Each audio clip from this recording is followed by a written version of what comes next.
अब मान लो मैं आपको बोलता हूँ कि आचार्य जी 100 रुपये देना, तो आप मुझे वो एक नोट देंगे नीला से कलर का 100 रुपये का नोट। अब उसके ऊपर लिखा हुआ वो तो 100 रुपये नहीं है, वो तो 100 रुपये का नोट है, प्रोमिसरी नोट। तो जब सरकार से हमने ये पूछा कि आपका जो ये प्रोमिसरी नोट है ये किसके एवज में आपने हमको दिया है, इस पे लिखा हुआ है मैं धारक को 100 रुपये अदा करने का वचन देता हूँ। तो इसकी रिसर्च में जब हम पहले गए तो 1968 से पहले का एक नोट हमारे हाथ में लगा 10 रुपये का, हमारे पास वो मोबाइल में है, मैं आपको दिखाऊंगा। उस नोट के ऊपर क्या लिखा हुआ है, I promise to pay the bearer on demand the sum of ₹10, उसमें 10 रुपये का नोट था, वो ₹10 at any office of issue. यानी जहां से भी ये पैसे इश्यू होते हैं वहां से आप कभी भी जब आपका मन चाहे तब आप ले सकते हो, धारक के मांगे जाने पर। अब उन्होंने 1968 में ये काट दिया, eight any office of issue काट दिया और ये ऑन डिमांड काट दिया, और प्रोमिसरी नोट को ऐसे रख दिया मैं धारक को 100 रुपये अदा करने का वचन देता। तो उससे पूछा गया कि ये 100 रुपये क्या हैं। तो जब वहां से जो रिप्लाई आए, पहले तो गोल मटोल रिप्लाई करने की कोशिश किया, फिर उन्होंने कहा कि आप जा करके आर्काइव से निकाल सकते हो, फिर दिल्ली के अंदर लाइब्रेरी है, आरबीआई के सारे डॉक्यूमेंट वहाँ पर हैं, वहाँ से निकाल सकते हो। तो पुणे वाली आर्काइव और दिल्ली वाली आर्काइव दोनों से जब इनके दस्तावेजों की पड़ताल करके पूरे कागज़ वहाँ से जब लाए गए तो वहाँ से 2 कानून निकल करके आए। एक आया कॉइनेज एक्ट 1906 और दूसरा आया पेपर करेंसी एक्ट 1882 और साथ में आईपीसी जो 1860 का है। ये इस तीनों से जो निष्कर्ष निकला, इन तीनों में जो इस पेपर करेंसी के बारे में, इस कॉइनेज की, इस कॉइन के बारे में जो लिखा हुआ है, उसमें सबसे पहली चीज कॉइनेज एक्ट 1906 की लिखी हुई है कि जब भी हमारा जो 1 रुपया है, जब भी नोट छापेगा रिजर्व बैंक, यानी कि जैसे ये रुपया है, इसको हम करेंसी नोट बोलते हैं, ये 1 रुपये का नोट है, इसके ऊपर भारत सरकार लिखा हुआ है, इसके ऊपर वो नहीं लिखा हुआ रिजर्व बैंक। जो इससे ऊपर का कोई भी नोट होगा उसके ऊपर भारतीय रिजर्व बैंक लिखा है, 2 रुपये का है, 100 रुपये का, जो भी है, एक से ऊपर का भारतीय रिजर्व बैंक, और इस पे ये 1 रुपया। अब रुपए के भी बहुत सारे ट्रेंड हैं, रुपए का भी बहुत सारा खेल है। अब मान लीजिए 1 रुपया तो ये है जो 1 रुपया कागज वाला है, 1 रुपया ये है जो 1900 ये कब का है, 2009 का है 1 रुपया। फिर 1 रुपया ये है 1 रुपी इंडिया 1891, ये भी 1 रुपया है 1891 का, और ये लिखा हुआ है 1 रुपी इंडिया 1942। अब इन सब पे 1 रुपया लिखा हुआ है, आप देखेंगे तो ठीक है, 1891 वाले पे भी, 1942 वाले पे भी। तो जब हम इन चारों रुपयों को जब हम बैंक में लेकर के जाते हैं तो बैंक इनको 4 रुपए में कंसिडर करता है, इसको भी 1 रुपये में, इसको भी 1 रुपये में, इसको भी 1 रुपये में, इसको भी 1 रुपये में। और यही सुप्रीम कोर्ट के अंदर जब वर्मा जी हमारे लेकर के जाते हैं तो जस्टिस ए के पंथा और योगेश्वर दत्त, पता नहीं क्या नाम था उनका, है ना, ऐसा ही कुछ, तो उनकी खंडपीठ के पास जब वो लेकर के गए तो उनके पास उन्होंने जब पूछा भाई हमारे इन रुपयों में फर्क क्यों है, हमको ये बताओ। कॉइनेज एक्ट है 1906, ये हमको एक पूरी डिटेल देता है कि कोई भी कॉइन जब बनेगा या जब भी इस देश के अंदर करेंसी बनेगी तो उसके पीछे हम लोग बैक में क्या रखेंगे, अपने पास सिक्योरिटी क्या रखेंगे। क्योंकि पहले जो ट्रेड होता था वो सोने के जरिए होता था, बाद में ये करेंसी वाला मैटर लेकर के आए, यही रोथस्चाइल्ड वगैरह ने पूरा गेम खेला, बैंकिंग जो लेकर के आए। तो इन्होंने शुरुआत में ये कहा, शुरू में तो इन्होंने क्या किया, रुपए की जितनी वैल्यू थी, जैसे 1 रुपये की जो वैल्यू थी वो थी 11.961 ग्राम चांदी, इस 1 रुपया इतने का था। फिर 15 रुपये की एक मोहर होती थी, जो 1 तोले की मोहर थी, वो 15 रुपये की मोहर हो जाती थी। अब इसको इन्होंने मेंटेन करके रखा वैसे ही, ताकि लोगों के अंदर मतलब सिक्के का जो चलन है वो चालू हो जाए एक बारी। जैसे अभी आपने यूपीआई से पेमेंट किया तो यूपीआई आपके दिमाग में, ये डिजिट जो है ये आपके दिमाग में पैसा है। जैसे जो नई पीढ़ी है उसके दिमाग में वो मोबाइल में जो डिजिट है वही पैसा है, और जो हमारे वाली पीढ़ी है उसके दिमाग में ये जो कागज़ का टुकड़ा है ये पैसा है। और जो हमसे पहले वाली पीढ़ी है उसको ये मालूम है कि इस पैसे के बदले में सोना हमारा वहां पे रखा हुआ है रिजर्व बैंक के अंदर, लेकिन कितना रखा है ये नहीं मालूम है। तो पेपर करेंसी एक्ट क्या कहती है कि जब भी रिजर्व बैंक पैसा छापेगा, जितना भी पैसा वो छापेगा, जितने भी नोट छापेगा, उसके बदले में उतने ही वैल्यू का जो सिक्योरिटी है, रुपया है, वो रख लेगा। रुपया मतलब सोना बराबर में, क्योंकि रुपया असल में मानक है, ये लेन देन का साधन है और ये बिना स्टैंडर्ड के नहीं चलेगा। तो इसका स्टैंडर्ड आज भी 1882 की पेपर करेंसी एक्ट, जो कि अभी तक वैलिड है, अभी उसको इन्होंने मतलब एक तरह से रिपील नहीं किया है उस कानून को, और वो कहता है कि 1 रुपया बराबर है 777 मिलीग्राम सोना। इस टाइम पे जो आज के ये जो करेंसी नोट अगर हम लेके चलें, या ये जो बैंक नोट हम लेके चलें, तो लगभग 4800 रुपए के नोट के बराबर पड़ता है। कहने का मतलब है इन नोटों में जितना हम सोना 4800 रुपए में खरीदते हैं, उतना ही अगर हमारा ये रुपया वैध होता। इसको हम अवैध क्यों बोल रहे हैं, इसके पीछे 2 कारण है। सबसे पहला कारण एक है कि जो 1968 में इन्होंने वचनखंड बदला, उसका गवर्नर का वचनखंड बदला, तो किसी का भी एफिडेविट आप बदल नहीं सकते, कानूनन जुर्म है किसी का एफिडेविट बदलना, बल्कि खुद का एफिडेविट बदलना भी जुर्म माना जाता है। दूसरा जो इसके पीछे तर्क है वो ये है कि जब आज भी बैंकों में ये रुपए चलन में हैं और बैंक इनको लेने से मना नहीं कर रहा है, तो इनको दे क्यों नहीं रहा है। तो वो कहते हैं कि ये भी 1 रुपया है, ये भी 1 रुपया है और ये भी 1 रुपया है। तो जब ये सारे रुपए हैं और ये भारत के रुपए हैं और 1 रुपये में ही कंसिडर करता है बैंक, तो सबकी परचेजिंग वैल्यू बराबर होनी चाहिए। परचेजिंग वैल्यू इन 2 रुपयों की तो कोई परचेजिंग वैल्यू है ही नहीं है, इनमें तो टॉफी आती है एक आजकल के टाइम पे इसके अंदर तो, और इनकी परचेजिंग वैल्यू इतनी है कि एक में 50 किलो गेहूं आ जाता है, एक के अंदर जो है वो 25 किलो गेहूं आ जाएगा। हाँ, प्योर चांदी का भी है, एक 100% चांदी है, एक 50% चांदी है, 91 वाला 100। तो बाजार में इनकी वैल्यू अलग है और बैंक में इनकी वैल्यू बराबर है।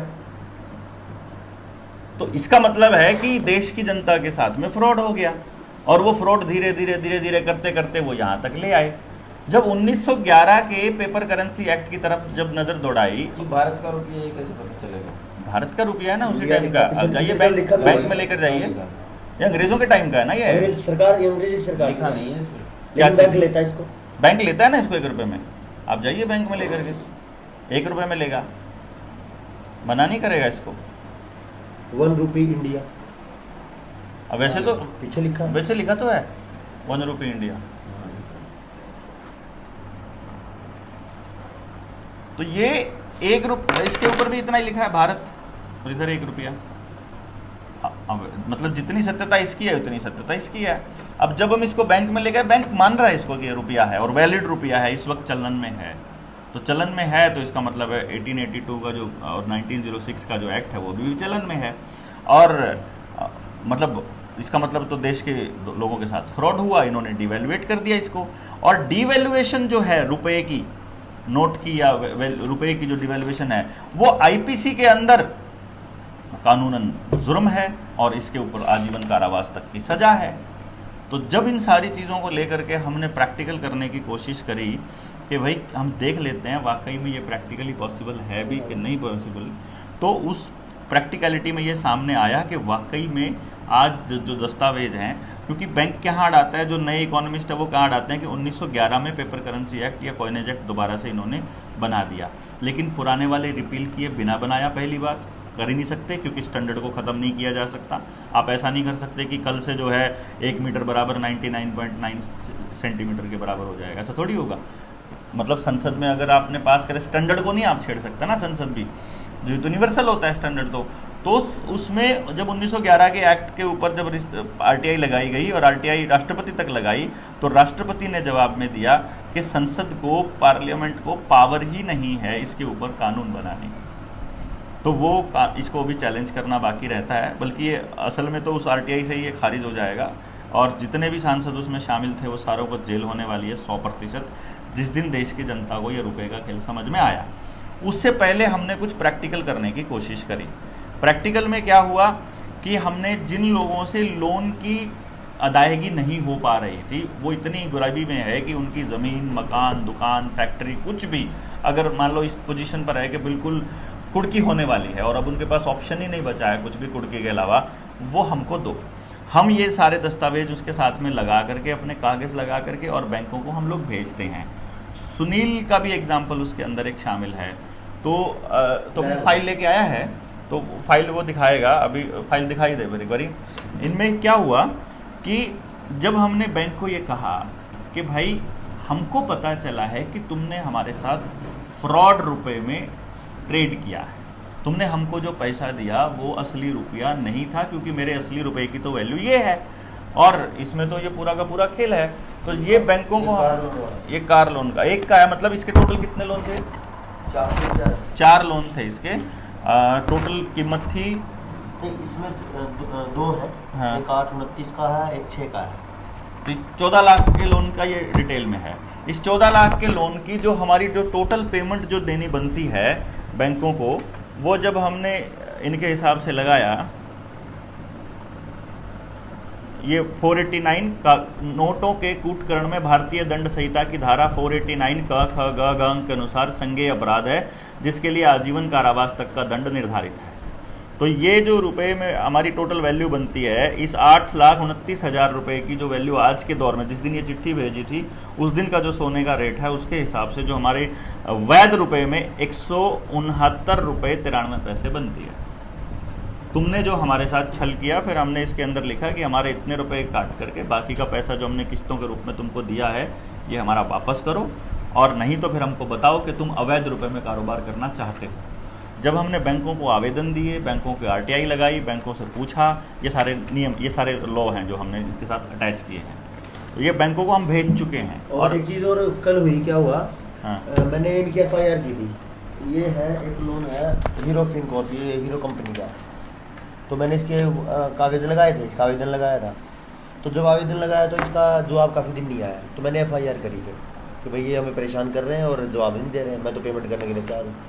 2 महीने के बाद कल इधर वसंत विहार दिल्ली से फ़ोन आया SHO का कि आपका क्या केस है। मैंने उनको बोला कि ये बैंकों का फ्रॉड का केस है, कि 420 के केस में फंस रहे हैं, वो हमें डिवैल्यूएटेड करेंसी पे लेन देन कर रहे हैं, और मैं तो भारत के कानून को मानने वाला हूँ, तो मैं तो फ्रॉड करेंसी पे लेन देन नहीं करूँगा।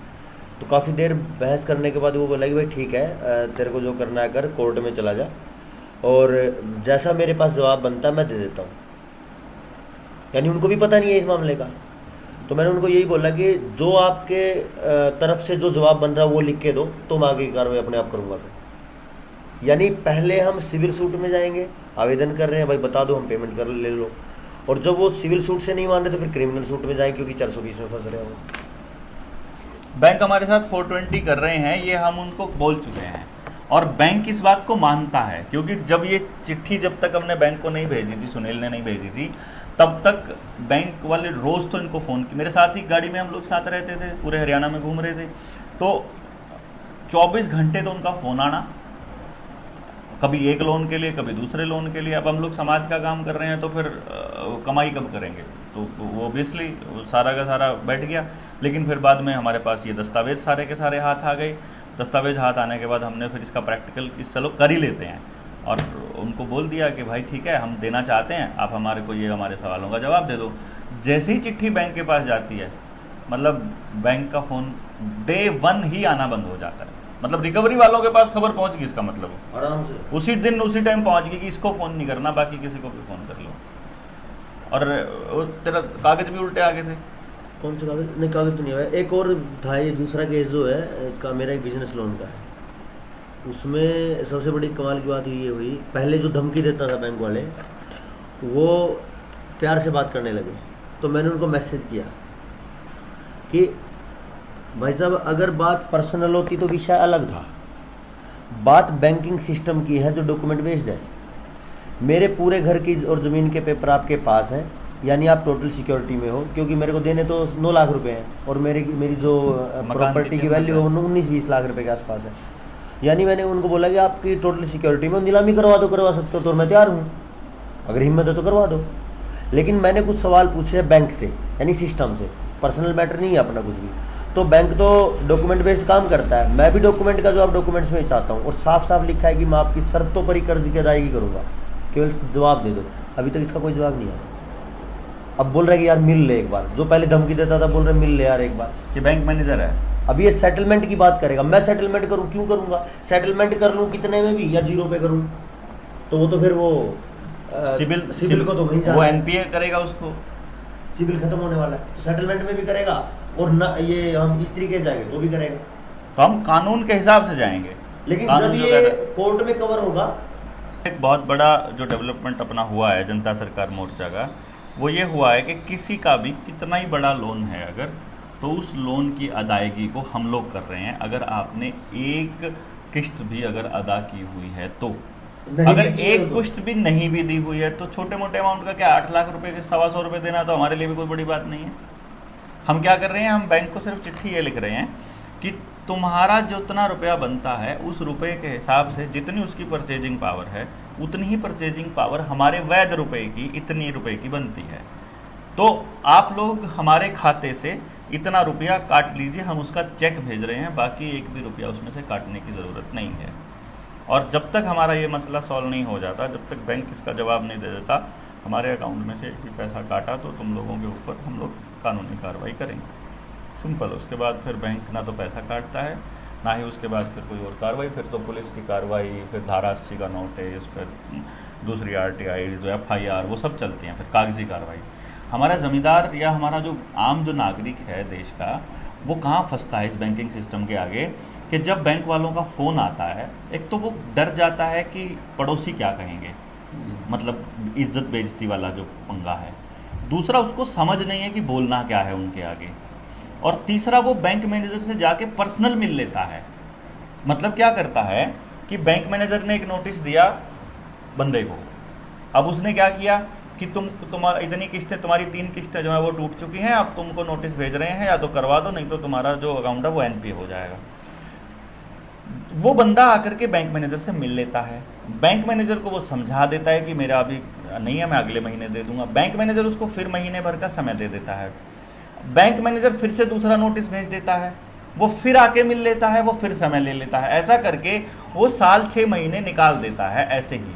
अब वो बैंक मैनेजर को कुछ भी लिखित में नहीं देता, हमारे वाला बंदा। बैंक मैनेजर सब कुछ लिखित में दे रहा है, पहला नोटिस भी, दूसरा नोटिस भी, तीसरा नोटिस भी। तो जब बैंक मैनेजर जाकर के कोर्ट में खड़ा होता है, बैंक जब कोर्ट में खड़ा होगा तो कोर्ट में दस्तावेज बैंक की तरफ से मिलते हैं, हमारी तरफ से एक भी दस्तावेज मिलता नहीं है। तो जो मालिक है, जो जमीन का मालिक है, उसके पास तो कोई कागज नहीं होता है। तो यहां पे फंसता है पहले नंबर पे, तो लिखित कार्रवाई नहीं करते हैं। दूसरी जहां फंसता है वो ये है कि अब सरफेसी एक्ट आ गया है, सरफेसी एक्ट के अंदर डीसी को परमिशन दे दी, डीसी को ये पावर दे दी गई है कि वो महीने 2 महीने के अंदर अंदर आपकी जमीन की कुर्की के आदेश दे सकता है। तो बैंक वहां पहुंचती, क्योंकि क्या होता है कि गूगल पे कितना सर्च हो रहा है, लोग कितने वीडियोस देख रहे हैं और कितने शब्द इस्तेमाल हो रहे हैं, आर्टिफिशियल इंटेलिजेंस उनको पूरा जानकारी दे रहे हैं कि रुपए के ऊपर देश में जागृति आ रही है, लोग बात करने लगे हैं। तो वो अब धीरे धीरे इस रुपए को गायब करके डिजिटल करेंसी लाने की फिराक में है। सीबीडीसी, ई रुपया जो लेके आने हैं, सीबीडीसी के जल्दी से जो है आपके पास से ये जो करेंसी नोट है ये खत्म हो जाए। पहले 2000 का खत्म, फिर 5000 का, तो ऐसे करके, क्योंकि अगर करेंसी नोट रहेगा, अगर बैंक नोट रहेगा तो आपको मालूम रहेगा कि खेल क्या है रुपए का। अभी नवंबर में 500 का भी खाने वाले हैं, 500 का भी खा सकते हैं ये, तो 500 वाला खा गए तो उसके बाद में जो है वो आपको मतलब कोई लाभ दे देंगे। अभी इन्होंने मतलब ट्रिलियंस ऑफ ट्रिलियंस में रुपया छाप के रखा हुआ है, हर आदमी के खाते में लगभग 1 लाख रुपया ट्रांसफर करने वाले हैं ये, हर आदमी के खाते में, जितनी भी पॉपुलेशन है सबके खाते में।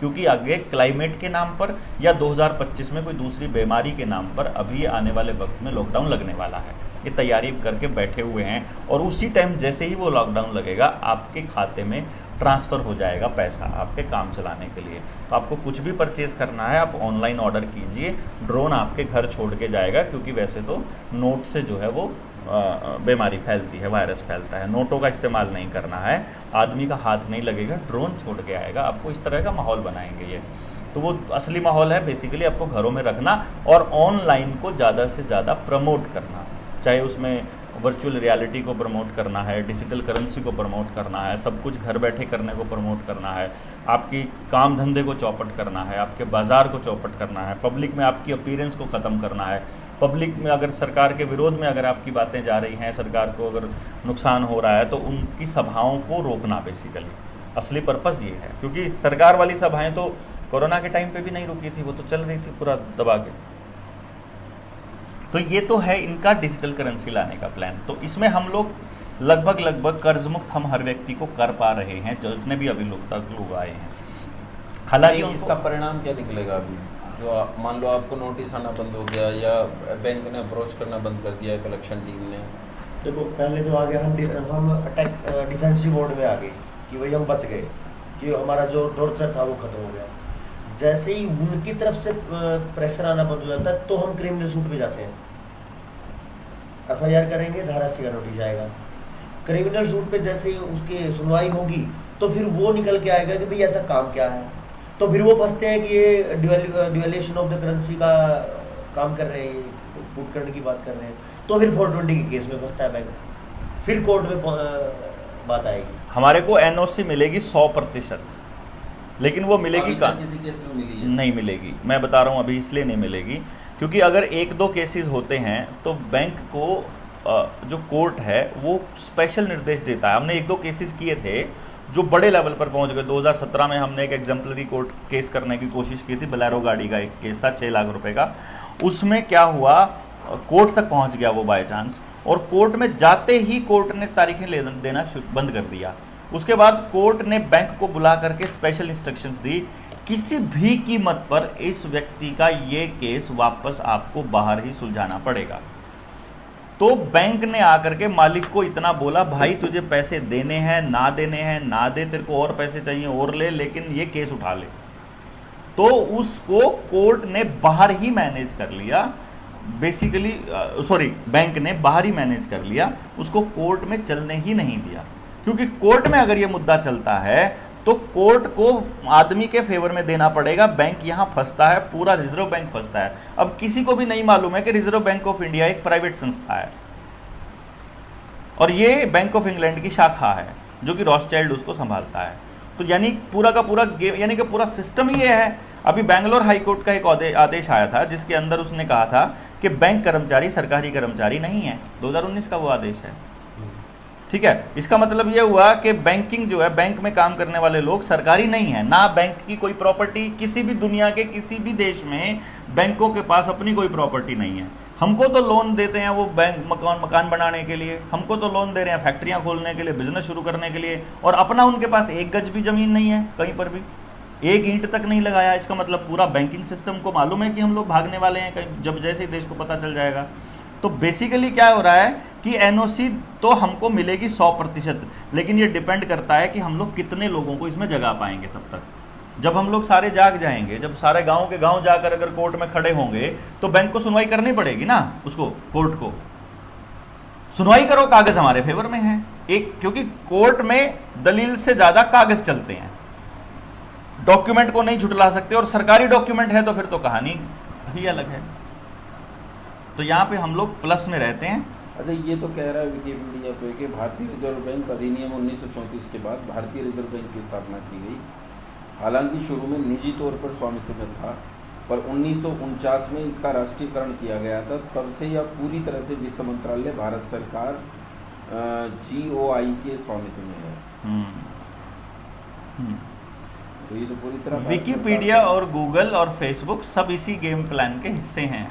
आपको ये वही फीडिंग दे रहा है। हमारे पास तो पूरे दस्तावेज है, यहाँ तक कि इसके स्टेक होल्डर कौन कौन है, इसके मालिक कौन कौन है, शेयर होल्डर कौन कौन है, उनके भी दस्तावेज हैं, उनकी भी लिस्ट है पूरी की पूरी। अब ये बहुत जल्दी खुलासा होने वाला है, मतलब ये बड़े लेवल पर खुलासा होगा। ये तो अब आज की जनरेशन को आप बोलने लगोगे, आज की जनरेशन के लिए तो इन्होंने बहुत सारे कानून ऐसे निकाल के दिए हुए हैं। ये लोग फंडामेंटल कानूनों को थोड़ी बदल देंगे, लेकिन यहाँ पे फंडामेंटल दिखाएंगे नहीं, यहाँ पे दिखाएंगे थोड़ी ना, गूगल पे थोड़ी, विकिपीडिया पे थोड़ी देंगे आपको जानकारी। Reserve bank of India Bharat का केंद्रीय बैंक है, जो भारत के सभी बैंकों का संचालक है। रिजर्व बैंक भारत की अर्थव्यवस्था को नियंत्रित करता है। रिजर्व बैंक भारत की स्थापना 1 अप्रैल 1935 को हुई। जो 200 टन सोना 2014 में इंग्लैंड गया था, उसके पीछे क्या कारण दिया RTI में मालूम है? जो जियोपॉलिटिक्स है, नवनीत चतुर्वेदी ने जो किताब लिखी थी जियोपॉलिटिक्स, जिसके अंदर वो ये बता रहा है कि जो 200 टन सोना जो इंग्लैंड भेजा, उसमें भारत सरकार ये कहती है, और इंग्लैंड से जो आदेश आया वो ये आया कि सिक्योरिटी रीजन से वो पैसा वहाँ भेजा गया है। रिजर्व बैंक का पैसा है ये। पैसा मतलब सोना, 200 टन सोना। सिक्योरिटी रीजंस मतलब रिजर्व बैंक का एक्चुअली हेड ऑफिस जो है वो बैंक ऑफ इंग्लैंड ही है, और बैंक ऑफ इंग्लैंड की मुख्य शाखा ने अपना रुपया वहाँ मंगा लिया, सिक्योरिटी डिपॉजिट, सारा रुपया वहाँ मंगा लिया। अब हमको ये मालूम भी नहीं है कि आपका कितना पैसा वहाँ, लाखों टन मतलब सोना जो है वो इंग्लैंड लेकर गए थे जिस टाइम पे ये रिजर्व बैंक बनाया था इन लोगों ने, जब 1947 में देश छोड़कर 1934 के बाद, मतलब वो करेंसी जब इंग्लैंड वाले बोले कि अंग्रेज़ बोले कि हम लोग अपनी करेंसी लेकर के जा रहे हैं, तुम लोग अपनी छाप लेना, तो जो अपनी करेंसी वो लेकर के गए उसके साथ में वो अपना सोना भी लेकर के जो उसके बैक एंड पर रखा था, उसकी बैकिंग के लिए रखा था, सब कुछ लेकर के चले गए। यानी वो जो लूट थी वो लूट आज भी जारी है।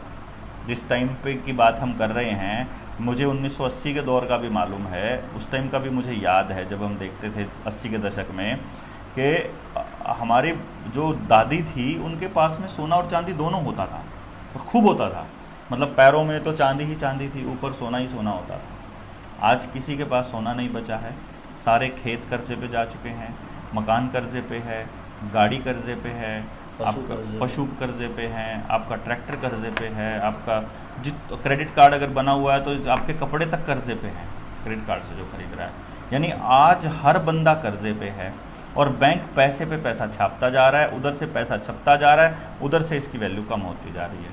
वो कहेंगे आज डॉलर के मुकाबले 80 रुपये हो गया, आज डॉलर के मुकाबले 81 हो गया, आज फलाना हो गया, ढिमका हो गया, ये चलता रहेगा।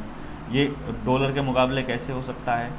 मतलब अगर गोल्ड को ध्यान से दिया जाए, अगर परचेजिंग पावर रखी जाए तो परचेजिंग पावर थोड़ी ना कम या ज़्यादा हो सकती है उसकी रुपए की, लेकिन इसी को छुपा दिया गया लोगों से कि ये मानक है, ये स्टैंडर्ड है, इसका गोल्ड स्टैंडर्ड क्या है, इसका एक्चुअली इसकी वैल्यू क्या है, यही नहीं पता है लोगों को। और लोग पीछे भाग रहे हैं इन मतलब बैंक नोटों के पीछे।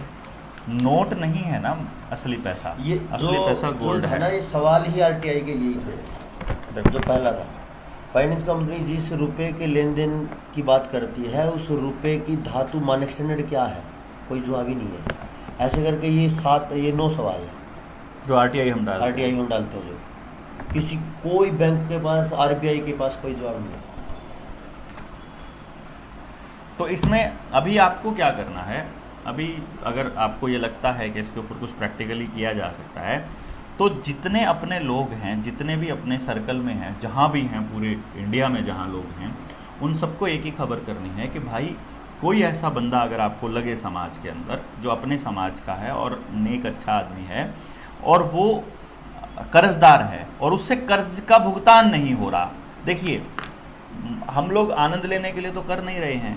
अगर आप वाकई में परेशान हैं और आपके सारे रास्ते बंद हो चुके हैं और अब बैंक कह रहा है कि तुम्हारी ज़मीन की कुर्की होने वाली है, तुम्हारे मकान की कुर्की, तुम्हारा ट्रैक्टर उठा के ले जाएंगे, तुम्हारा कुछ, तो हमको दो डॉक्यूमेंट, तुम्हारा ट्रैक्टर उठा ले तो हमको बोल देना, आपका घर कुर्की नहीं होने देंगे, फैक्ट्री कुर्की नहीं, तो वो रुक गया तो सबसे बड़ी राहत हो गई। बात ये उसके बाद लेके भी आएंगे, जीत के भी आएंगे। फिर अगर आज हम बैठे हैं 16 तारीख में, 18 तारीख को अगर नीलामी है तो भी नहीं होगी, तो नहीं हम कर, तो भी नहीं करना चाहिए। मतलब महीने भर का टाइम मिल जाए फिर तो बात ही अलग है। महीना 2 महीना पहले जैसे ही चिट्ठी आती है, कोई कुर्की की चिट्ठी आती है, तभी हो जाए तो बहुत बड़ी बात है। अगर नहीं भी आती है, टाइम के टाइम भी पता चलता है। मतलब बहुत केसेस ऐसे हुए, जैसे हमारे एक मित्र थे पुणे में, उनका 1.25 करोड़ का केस था, उनका घर पे नीलामी करने, ताला लगाने के लिए आए हुए थे, वापस जाना पड़ा उनको जब डॉक्यूमेंट दिखाए उनको कि तुमको ये कागज़ भेजे हुए हैं, पहले इनका जवाब दे दो, उसके बाद कर लेना, हम कब मना कर रहे हैं। यहीं पे फंस जाते हैं हम, क्योंकि पेपर की लड़ाई सबसे बड़ी लड़ाई है इस टाइम पे।